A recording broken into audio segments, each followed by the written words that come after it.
Welcome in, everybody, to Fantasy Pros. Right here, it is leading off. It is me, Joey P, Joe Pisapia. That is Dinger Dan Harris, and it's you. And we're talking all things baseball, as we always do on today's show. We had a return of an ace. We have another ace on that same team leaving his rehab start. We've also got some more guys on the IL, because that's what we do here every day, is we put more guys on the IL. But we've also got a debut of a very exciting young pitcher. It's the yin and the yang. It's the circle that continues of Major League Baseball. It's the circle of life, Dan Harris, and we're just a small part of it. Yes, I'm glad that we're here to discuss it all. How are you doing, Joe? Because we can be honest, you are powering through right now. This is, again, I've said it before, I don't throw the term hero around very often, but you are a hero right now, powering through. You're a little under the weather. You doing okay? You ready to get through this? Doing fine. Look, I'm sweating. I'm achy. I've got all the things from shot vax number 2 that I was told would happen. Excruciating headache. And, you power through. This is what you do. And I'm no hero, although not every hero wears capes. Some of them just sit in front of a microphone all day and talk nonsense like I do. Yeah. But yeah, we're gonna power through. And if you thought that there was any way, shape, or form that I was going to miss today's show regarding a certain pitcher in Cleveland who has a certain injury because of a certain fashion issue, we're going to get to that in a second. Oh my goodness. I saw this yesterday and I said, I don't care. I'll have to be dead. They have to scrape me up off the floor to not make the show today. But yeah. I digress. Let's talk first about Jacob deGrom, who looks once again like Jacob deGrom. Fantastic. Of course, He's the only guy on the team that can get a hit. And of course, he gets a no decision because he's Jacob deGrom. Why should a pitcher who gives up one run in every single start of his life ever get a win? But certainly good news for him. Aaron Civale, 6-0 versus the Tigers for his career, down to a 2.19 ERA. Everybody, next time Aaron Civale's on that docket against the Tigers, just get in there, okay? I mean, He is perfect in his career, and the Dodgers have a perfect 8th straight win. Kershaw with a good start there for him, and they beat Zach Greinke, who has struggled quite a bit against the Dodgers ever since leaving LA. So, but I'm sure it's the Jacob deGrom start that we're all talking about. It's good to see him back, and once again, that effortless 100 miles an hour, Dan, it is a beautiful thing to watch. It's appointment television. Yeah, I mean, the only thing that matters is that he came out of it healthy, which he did, hopefully for at least another week or two before the inevitable Mets curse gets him. But yeah, he's there. If you want to take Cole over him right now, I won't kill you, but he's the best pitcher in baseball by far. Aaron Civale is what everybody wanted Zach Plesac to be, but he is a guy who you can throw out there as long as you can live with the strikeouts, like of the Kyle Hendricks type variety, right? Where you're just like, okay, I'm probably going to get pretty decent ratios from this guy. I'm just not going to get the strikeouts. I have to know that going in. Civale is a perfectly, regardless of the Tigers, you can definitely get by with him on your staff. So, yeah, I mean, it's good to see deGrom come back. I like watching Civale succeed again against the Tigers, but for the most part, he's moved up a lot in my rest of season rankings since the beginning of the season where I wanted no part of him or Plesac. Yeah, well, I got to tell you, Civale was that one guy I wanted because the ADP was so low. Yep. And I watched a lot of his starts, and this is also where the DFS component comes into in season long. Is when you're playing the DFS, you realize that when you're watching certain starts and you see certain trends, you're like, this guy's a good pitcher. And if you can put all the things together, and Cleveland's got a good track record of getting these guys, whether it was Kluber, Carrasco, and then onto Bieber, and then onto Clevenger, and then onto those other guys, honestly, mixed results, maybe lately, but still, you've seen that they've been able to grow young pitching over the years, and that is something that some organizations like the Rays do and other organizations don't.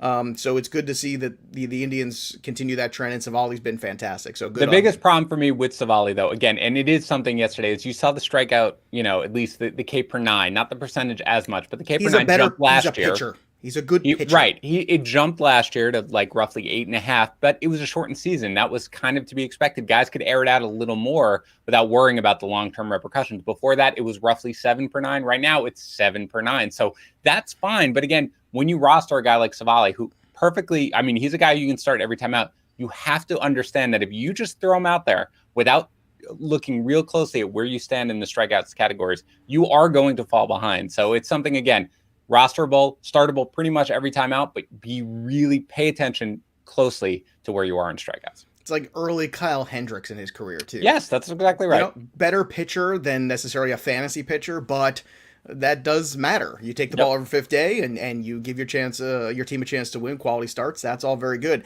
All right, Flaherty lost to his boy Giolito. We picked the right side of that one. We were on the Gio side. Yep. former high school buddies and teammates hanging out together. Well, Flaherty had an off night, which is, I mean, roll your eyes, big deal. Flaherty's been brilliant all year, Yeah. so I'm gonna want to, I think this was his first loss of the year, actually, I believe, if memory serves. So, look, off night, don't overthink it, no big deal, but still, we got to bring it up, and it was against the White Sox, a tough team. Yep. Marcell Ozuna dislocates a couple fingers on a gross-looking slide. I saw it this morning. Oh, God. I don't know why he was sliding into Rafael Devers. Clearly, he was dead by rights. And I guess this is why you wear the mittens, right? Everybody should be wearing the mittens. Exactly. Or you just don't slide head first all the time. You see, when someone's in front of you, in front of the base, that's when you're supposed to do the hook slide or something like that. Marcell Ozuna is not exactly the kind of guy who is going to propel his body sideways. So I don't know what he was thinking. I guess instincts took over and they were the bad instincts. But now he'll be out for quite some time. I don't know how long. I don't know if there's going to be surgery needed or what's going on, but that's a couple fingers, more than one finger. That's not good for a hitter. Your thoughts before we get to the last thing, because I want to wait. I'm going to wait as long as I can to get as many live people as we can before we get to the next thing, because everybody's waiting for the next thing. That's what we call a tease in the business, Dan.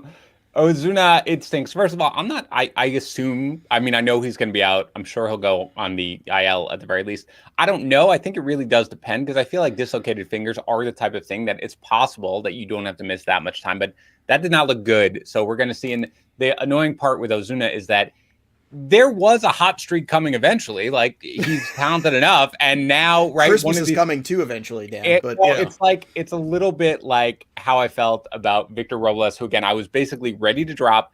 All of a sudden, the guy sort of showed signs of life. He was multi-hit games. He was, the exit velocity was a little higher, and then he hurts his ankle, and it's probably going to derail this whole hot streak. That's what I'm a little worried about with Ozuna. But look, what can you do? Bottom line is he's going to miss some time. He's going to get checked by a specialist. Hopefully he'll come back hot. But, it's certainly looking like a guy who cost a pretty penny in draft capital may wind up being a little bit of a lost season. I want to address something in the chat here from the Peanuts and the Cracker Jacks. Robert Chavez, has Joe become a Jesse Winker believer? I remember asking a question of the show back in the offseason if Winker can keep up his 2020's tour start, and Joe said no. Takes a victory lap, Robert. Yeah, you did take a victory lap, and you should, because he has. And stay tuned later on for my home run call today. Spoiler alert! What? Oh, that's right. But look, Winker has... The problem is this, Robert, and everyone else out there. I was always a Jesse Winker guy. And then I did not see it happening at the major league level. And I just thought maybe this guy is just overmatched. Some guys get to the big leagues and just can't transfer what they did in the minor leagues there, whether it's facing better pitching or whatever it is. Maybe it's just an intimidation factor. It's a mental thing. Doesn't matter. There's a lot of guys who have great minor league careers that couldn't transfer over to the major leagues. And you would see little outbursts. Now, look, this run he's on right now is not sustainable, but Jesse Winker has finally, I think, gotten himself to that next threshold. He is not a star, I don't think. I don't want to put him in the MVP category yet. If he does this for another 3 months, then yeah, we could talk about him being MVP. But yes, Jesse Winker is definitely, I would say, you asked this question yesterday, where would you draft Jesse Winker right now? Is he a second or third round pick if we drafted today? No. Not for me. And wow. No. This is Dan Harris you're talking to, all right? The Dan Harris that moves at the speed of a snail who's drunk and doesn't know where he's going, okay? I move my guys very slowly. Winker has shot up, but number one, I need to see this for longer than a 6-7 week stretch. I have moved Winker way up. Winker was a complete afterthought to me in drafts, absolutely. Does he bump up to more of right now, a 5th round pick for me? Yeah, he does. Is he going to continue to rise as long as he keeps this up? He will. How many questions can I ask myself in a row? I don't know. It's basically, but as a 2nd round pick at this point, no, he's not there. He's like 5th, moving up to 4th. But 2nd round, you're still talking about, there's an argument that Vladdy is a 2nd round pick. He's a 1st round pick. But there's an argument that you can make, you're talking like Freddie Freeman and guys like that. Winker's just not there for me yet. But I love what I'm seeing. I'll go 3rd or 4th round now for him. I think 4th is reasonable. You want to get a pitcher in there somewhere. It depends on the depth of the league, of course. We can disagree. It doesn't matter. But look, let's get to it, because now we're up to our normal live watchers. So the last down, and I don't even know if it's a down so much as the biggest up ever. In case you missed it, Zach Plesac broke his thumb. I assume, I don't know if I assume it's his pitching hand thumb. So yes, he broke his thumb. It is. Aggressively ripping off his own shirt after a game. Yeah. Now, I understand like Chris Sale has had some issues before with shirts, if you recall. Remember when I like the buttons, not the V thing, and he's cutting things and all kinds of things are happening. Attire is very important, and I can understand sometimes things are just, not real comfortable, and you want something that's very comfortable. And I see all these ads on Facebook now for these shirts that don't make you look fat anymore. And I don't know if you see these things, they're hilarious. Like every time you're like scrolling through, you're like, oh, look at this dude t-shirt that fits me perfectly. And it's like, are you trying to hide your beer belly? And I'm looking at the guy and I'm like, well, that's a guy with a beer belly. And then it shows the next shot of a guy who's like a six pack and he's wearing this shirt. I'm like, I'm pretty sure it doesn't come with the six pack. But I digress. I do believe that everybody is entitled to a certain level of comfort. And if Zach Plesac is not comfortable in his uniform, then maybe he should get with the trainers and the guys and the equipment managers and all the people and say, look, we have to do something better here. But I have to say, in a year full of stupid injuries, this one is so high and above all the others that I think we should probably do a whole shirtless show in honor of Zach Plesac when he returns eventually to the IL. Now, I'll sign on for that. I don't know if Dan will. Maybe we can get Dan in a tank top at least or something. But I think in honor of Zach Plesac, we have a shirtless return day whenever that is at some point in time in the season. I'm a little worried if I do a show without my shirt that will be banned from YouTube. But I'm willing to entertain the idea of doing it. I mean, it's fair, Joe. They have very, very high standards, and I would not. Yes, I've seen all the high standards of YouTube. Very high standards of YouTube. By the way, the microchip in my arm is really, really sore today. I just want to point that out that I just got. So, Plesac, this is hard because, all right, let's start off because we go ahead. This has got to be you got to be loving this. No. Yes, you do. Mike Mayer is so depressed right now, and you're just like, no. You do that smirk thing where, like, deep down you're like a giddy little child, and you know that he's dying inside because of all the Plesac arguments. Okay, that's fair. Look, let's start with the obvious because I want to make it clear. I certainly do not take pleasure in any player's injury. No pleasure in pain. Zach Plesac is better at pitching a baseball than I am at anything in my life or ever will be in my life. He's a very, very good pitcher, one of the elite pitchers in the world because he's in the major leagues, okay? I happen to fade him this year because of the fact that I did not understand how we're just like, oh, this guy who randomly jumped up 3 batters per inning as a strikeout, like 3 batters per 9 as a strikeout rate is suddenly going to be drafted as like a 2 or 3 starter. Okay. That is where I was. Mike Mayer has been trolling me about Zach Plesac every start that he is even remotely competent on. And now the fact that there is this absolutely preposterous injury. By the way, this is back-to-back years now for Plesac, right? Last year with the COVID protocols where he was basically I'm glad you brought that up. Yes. I am very glad because that was the reason I was off Plesac this year. He is an entitled 10-cent head moron who last year went out. No, I'll say it. He is. Go ahead. You're talking about people's lives. His lives. You're trying to play baseball through that. All they told everybody was, hey, try not to go out to the bar. That's it. Just try not to go out in public and do stupid things like that, right? Because we're gonna try to play this season for 2 months. Okay? I couldn't go anywhere for more than 2 months, right? And I listened, right? And I did this. And no one was paying me millions of dollars to not go anywhere. They're paying him millions of dollars to pitch and then not go anywhere. He doesn't even play every day. All he had to do was hang out, basically, and play video games, which we also know is a hazard. You could certainly hurt yourself doing that. We've seen that this year as well. Ask Jesus Luzardo. So here you go. So now that was the reason for me that I circle. It's like, there's something about this guy who doesn't get it. And, maybe it's that whole, my daddy was a pitcher thing and I'm, above it all. And I guarantee you there's a big part of that because I've played with those guys who were in those, different levels of baseball who had, relatives or things like that. And they definitely had a little bit of a self-importance factor about them. I think Zach Plesac exudes that. And I wanted nothing to do with him. And this is where you take all the stats, you crumple them up, and you throw them out the window. You know why? Because character isn't a stat, but it kind of does show up. I remember having this conversation about Milton Bradley back in the day. Remember Milton Bradley? Of course. Yeah. Milton Bradley, incredible talent. Another guy, 10-cent head, right? Milton Bradley would end up suspended, hurt from punching someone, punching a Gatorade, but all kinds of things like that. There's certain guys that are liabilities, and then there's the opposite guy. And I'm not saying that you say, well, I'm not going to take this guy because he's a bad guy. Of course not. I'm the king of taking bad guys at the right price. But Zach Plesac was not at the right price. I was out. I'm so glad. But the joy of this injury and the fact that he has got to live with this now. And I imagine too, when you have a broken thumb, it's kind of hard to actually get dressed, which is my favorite irony of this whole injury.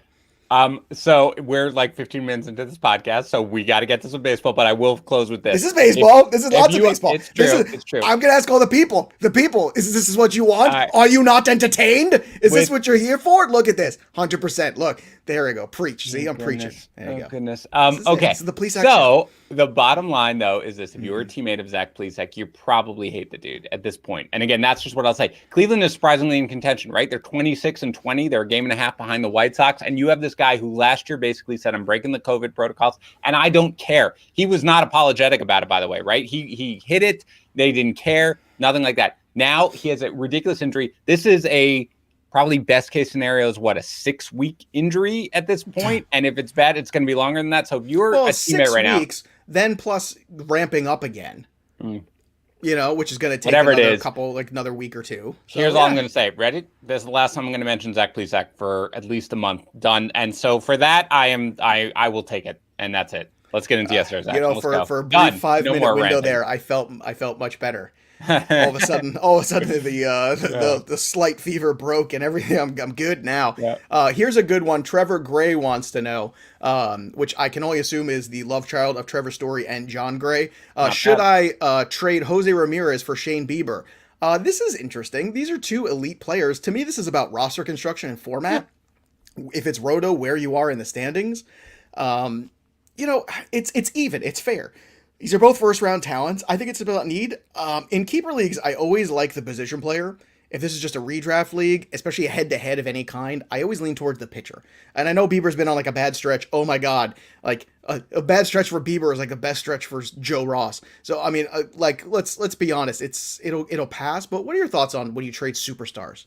I think it's completely needs-based. I think Ramirez for Bieber is an absolutely fair trade. In a vacuum, I would prefer Bieber just because despite even his, kind of struggles that he's had a little bit lately, to have the elite pitcher, I will always take that over the elite position player other than the very top of like the Ronald Acuna, but absolutely fair trade if it's needs-based. I can tell you right now, greater than zero. Dan saying this is the last time he mentions Plesac for a month.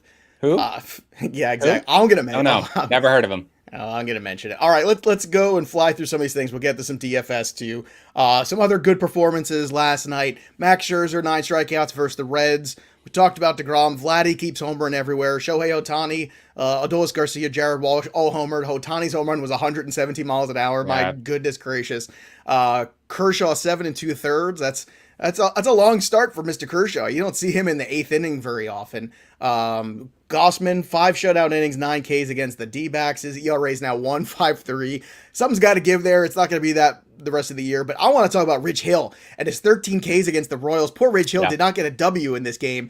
8 innings, 2 earned, no W. Come on. Where's Wander Franco? Where's Vidal Brujan? I am fired up this morning. I am in a mood. I may or may not make it through the show. I could explode. I don't know. But Rich Hill, my goodness, talk about delivering and over-delivering on ADP. 13 strikeouts against the Royals. Impressive. The lack of rostered percentage for Rich Hill. One of the articles that I write is a look-ahead two-start pitcher pickup where it's basically 2 weeks in advance, right? Because when you have a week and you're trying to pick up two-start pitchers, the bidding's usually crazy. If you can do it a week in advance, Rich Hill was supposed to be a two-start pitcher this week. I don't think he's going to do it, but for next week. So I wrote it. And I have a cutoff of 70%. And I was like, Rich Hill has to be rostered in more than 70% of leagues at this point because it's ridiculous for him to not be, because he is as effective as he has ever been so long as he is pitching. And he wasn't. He was like 60%.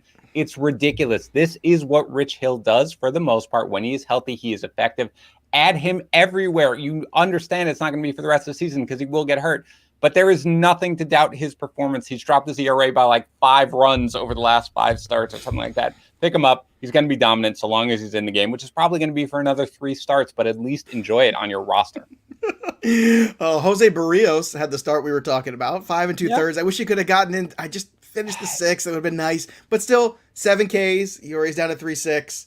telling you, you missed your window. This is why you look at the FIP and the ERA and the difference. And I Charlie tell you, though, the Morton, one nice start thing from is him. he Dan was right about the Charlie Morton he 9Ks. Just want to say you were right. Good job on That's that true. one. Well done. I'm surprised. I'm surprised, and I sold Charlie Morton, by the way, before the last couple sessions. But yeah, Morton is somebody who, again, there really wasn't very much reason to be nervous about him because he had the velocity. That's really all you care about. The stuff did not look terrible. Barrios is fine. Barrios, though, I watch him closely, and I think if he was facing a team other than the Orioles, he would have gotten hit a little bit harder. He's still a little bit hit the command, man. There are times where he just loses it, and it's.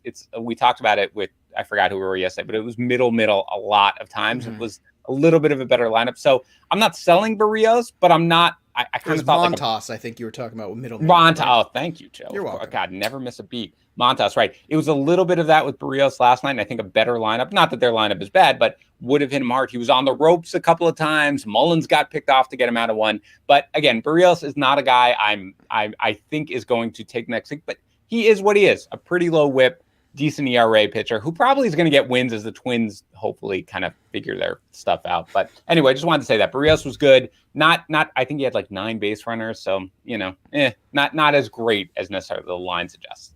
All right, not great for the Yankees. Corey Kluber removed from his start after 3 innings. That ain't good. Jazz Chisholm, mild ankle sprain. Harper to the IL. Bryce, that is.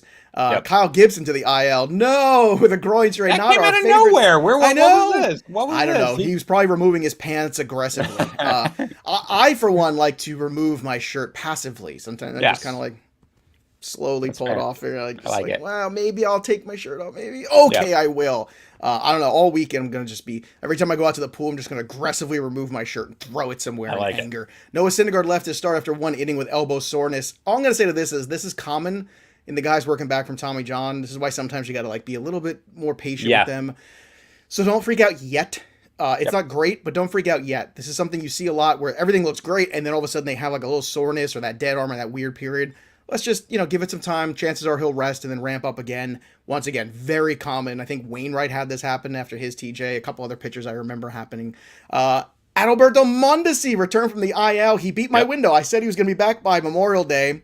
On Memorial Day, I said that's when you should expect him. So 5 days. The league in 5 days. Steals. So I was just going to ask you. You're still lead the league in steals? Oh, yeah. Right. Absolutely. Lead the league in steals. If I can find a place to take that bet, I'll make it.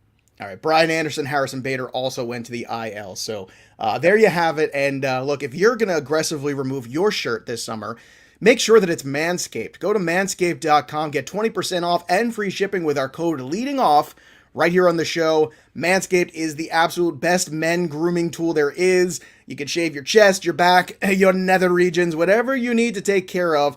And it's really great because it's got advanced skin-safe technology. You could even use it if you have a broken thumb. So thank goodness that Zach Plesac will be able to use his Manscaped Lawnmower 4.0, all of the quiet stroke technology, all the skin-safe technology, that 4K LED light, everything you could ask for, including an all-new, longer-lasting battery. So go to manscaped.com, use that code LEADINGOFF, and get your Lawnmower 4.0, 20% off free shipping thanks to us. Your balls will thank you. Again, it's Zach Plesac. If you're going to be shirtless, make sure you're Manscaped. That's all I'm going to say. All right, let's talk a little DFS today. You got 9 games on the slate. The good chalk is the Dodgers and Trevor Bauer. Cash game arms, you got Domingo Germán at 9-3 and 9-6. Tyler Glasnow at 10-7 and 10-5. And Trevor Bauer at 11-5 and 10-2. Now, Germán is going to go against Alek Manoah, making his major league debut in Yankee Stadium. What an exciting way to make your debut. That's going to be a fun thing to watch tonight. Domingo Germán's been great. There's going to be a lot of attention there. I think Germán is definitely in play tonight as a secondary, like a tournament arm or a cash game arm if you want to save some money. I like Bauer at 10.2. What are your thoughts on the big-time arms in the slate? Because really, there's only these 3 guys. Yeah, I mean, I like Bauer. Germán, I feel like the ceiling for Germán is never quite as high. And Vlad is going deep, I'm sure. He's not my home run call, but Vlad goes deep every day now. That's how we roll. That's what he does. So I would probably pay up a little bit for Bauer, and the other guy was Glasnow, right? Was that the other? Glasnow is safe. Glasnow is expensive. Bauer's 10-2 on DK, which is a real nice price. He's going against the rookie Garcia for Houston. That's a good opportunity. I know they won 8 games in a row, but Trevor Bauer's been terrific. So I'm going to take Bauer for sure on DK as sort of my lead arm. He's more expensive on FanDuel. He's 11.5 versus Glasnow is 10.7. So with Glasnow being less expensive, I'm a big Glasnow guy. I usually go with him, even though he's been, hasn't been perfect lately and kind of, over the weekend wasn't great certainly. But I'm still willing to take the minor savings if I need it and go with Glasnow on FanDuel. But on DK, I'll go with Bauer. By the way, little shout out. We mentioned the Discord chat to get into in the Fantasy Pros channel. Yes. And Mark shouts out Dan. This is nice when people say nice things to Dan. It never happens, so it's good. For the trade advice, thank you, Dan Harris, last night on Discord. Yes. He really is up late, LOL. Just shouting out. I'm is up saying, late. Oh, by the way, this is what we're going to be doing because somebody asked about it in Discord. Again, that's fantasypros.com/chat. If you're not a subscriber to Fantasy Pros, if you have an account and you don't have a subscription, you can get in there. There's a general chat. If you are a subscriber and you have one of the subscriptions, there are all these channels. One of them is a baseball podcast channel where I'm opening it up right now. Somebody asked about it to make your own home run call for the night. And if you get it right, I will shout out. I will give your name. I will let everybody know that you are a genius and better than I am at calling home runs every night. You can put it right there. Again, one. You get one. One. FantasyPros.com/chat. Go ahead. Sorry, John. All right. No. But I am up late. I brought it up for a reason. I said, look, you plugged it and people are there. And now they realize that your bizarre sleeping habits are actually real. GPP arm, Chris Paddock is just 7.5 tonight on FanDuel, 7.7 on DK. Are you interested at all at Alek Manoah? That first time out. I mean, I imagine he's a 5-inning pitcher at best tonight. He's 4.8 on DK. Do you roll the dice and go, man, I can get everything I want and Bauer or Glass now and just load up in the right offense? I think it's intriguing. I think it's worth looking into because that first shot out of the gate, guys haven't seen somebody and he's an overpowering guy. And in all fairness, the bottom of that Yankee lineup isn't exactly terrifying. Hey, it's not even just the bottom. I mean, LeMahieu's on the paternity list. That's right. Luke Voigt's wife is expecting a baby. He may not play, so it may be a depleted Yankees lineup. And with that, I just want to make sure that DJ and Luke Voigt aren't in some weird thruple thing where he's on paternity leave and he's expecting a baby. Wait a minute. Whoa, I think LeMahieu's wife had the baby already. And had the baby. I don't know. I don't keep track of everybody's familial obligations. But again, that lineup may be depleted already. So yeah, at 4.8, it's really hard not to roll with him a little bit. All right, let's talk about some of the stacks tonight. I like the Reds tonight. Eugenio Suarez hitting leadoff yesterday and went yard off of Scherzer, too, by the way. How about them apples? Game stacks, I would go Detroit and Cleveland with McKenzie and Urena on the mound. I think there's going to be a lot of walks and runs in that one. Give me Reds, Nats. All right, let's pick a side. German Marquez, this is another one. 8.8 on FanDuel, just 6.7 against that Mets lineup. And Stroman, your boy, 8.5 on FanDuel, 9.2 on DK. You want to pick a side with this one? I kind of like Marquez at 6.7. Yes. If you don't want to go Manoah, I think you try Marquez, right? Yeah, absolutely. I do think Marquez. I mean, again, you pick it, throw a dart. Anybody who's pitching against the Mets, you have to start them at this point because the lineup is just silly. And Marquez, again, looked very good in his last start, and that was at home. This is on the road. Stroman's fine, but he's not the type of guy who, he's probably a perfect guy to pitch against Colorado after they saw Jacob deGrom. They have a couple days now on the road to get acclimated to being away from Coors. So I will go with Marquez in this one. I'll pick a side, and I'll stick with that one. So Marquez for sure. All right, get ready. Here they come. These are the guys that are going to save you money tonight. Eugenio Suarez, 2.6 on FanDuel. Gavin Lux, 2.7. We got Walls at 2.1. Guillermo Heredia is cheap on both sites, 2.3 over on FanDuel, 2.8 on DK. So is Walls, by the way. He's a free square on both sites. So keep that in mind against Herman, who's pitched very well, but still free square is a free square. Not against Herman, excuse me. He's going against the Royals tonight. Harold Ramirez, also cheap on both sites, 2.4 on FanDuel, 2.7 on DK. Farmer, cheap on both sides, 2.6 on DK, just 2K over on FanDuel. And Tyler Naquin and Jonathan India are cheap too. Naquin's 2.9, India is 2.2. That brings us to home run call of the night, and I teased it at the top, so I'm going to go with Jesse Winker. That's right. Now, I'm probably going to ruin Jesse Winker. He'll go 0 for 5 now that I'm finally buying in. But yeah, I like Jesse Winker tonight against the gas can that is Joe Ross. How about you? Who are you calling your shot with tonight, Ding or Dan? Again, I'm going with kind of a chalky play. I'm going to go with Fernando Tatis against Eric Lauer in Milwaukee. I mean, just hit a pop-up, man. That thing will go out. So I'm going with Tatis here for my call. By the way, do you know what Zach Plesac's favorite song is? Who? Zach Plesac. I don't know who that is, but Cleveland I don't know who that is, but what is this random person's favorite song? Where is Thumpkin? Where is Thumpkin? Here I am. Here I am. I can already Can see. you make your start, sir? No, I can't. Very thank you. Run away. Run away. No Zach Plesac. No Thumpkin. Yeah. Big fan. I don't know who that is, but I can see the bit forming in your head as we go on. You're like, where am I going to drop this? Where am I going to drop? No, by the way, can you literally just thought of it 30 seconds ago? Can you pull I'm in stream of Jay, consciousness. This can is you all pull this in is, our this is real. All Can this. you This pull is in not, Paul Fun's comment on the towards the bottom and put that up on the screen? Fun. Yes. Paul Fun. No, not that one. The next name. one. The next one. The next comment. Sorry. I don't know. Bad. That's pretty funny. You did like the that is throuple good job, Paul comment. Fun. So Here you go. Why? This is also a good one. Yeah, Paul Fun. Why not just call Vlad every night? Okay, so this is something that Mike Mayer and I were joking about. If you called Vlad every night or you called Ronald Acuna just every single night, we might do better than we would, right? Because you want to be like, I got 40, it's 40 too right. easy. So I just want to make Everybody that clear. knows You're they're right. going to hit home runs. We could do that. Absolutely correct. We could just do that, especially and on their off days, choose somebody else. We could do that. But again, we try to basically make it clear that we're going to, mix it up and put the people who we think have the best matchup, especially from a DFS purpose. But I did want to point that out because I love that comment because Mike Mayer and I talk about that all the time. Well, it's a good point. And Paul Fun, if that is your real name, yes, it is. You make a good point there. All right, I'm starting to get the sweats here. I can feel the chills and the sweats, but you know what?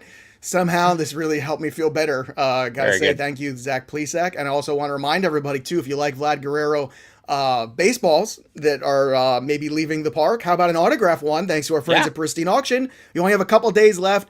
Go to fantasypros.com/MLB contest. Leave a review of this show right here, over on Apple Podcasts or CastBox. Screenshot it. Go to fantasypros.com/MLB contest. Very easy. You fill out the form, submit that little screenshot, and you're entered to win the Vladdy Ball and everything else for the end of time. Again, that's very good. And don't forget about Manscaped as well, with the code leading off 20% off and free shipping. It is so sensitive. Again, if you're going to rip your shirt off aggressively, you better be Manscaped. Dan, any final thoughts today before we close things out here? No, I am very impressed with your ability to power through, and I'm not as mad at you about all the rants about the baseball players not toughing it through, because this was a big time performance from you. So well done, my friend, and get some rest and let's do it again tomorrow. Right, I got 2 more NFL shows to do after this, and then I'll pass out somewhere. That's what you do. That's what you do. You're a tough guy. All right, Thumbs up, everybody. I want to thank everybody for listening to the show today. 2 giant thumbs up. I know somebody's going to screenshot this. I know it's coming there on Twitter. There it is. All right, make sure you watch us on YouTube at Fantasy Pros MLB channel. That'll do it for us, but the story of the game goes on. For Dan Harris, I'm Joe Pisapia. We'll see you next time, kids.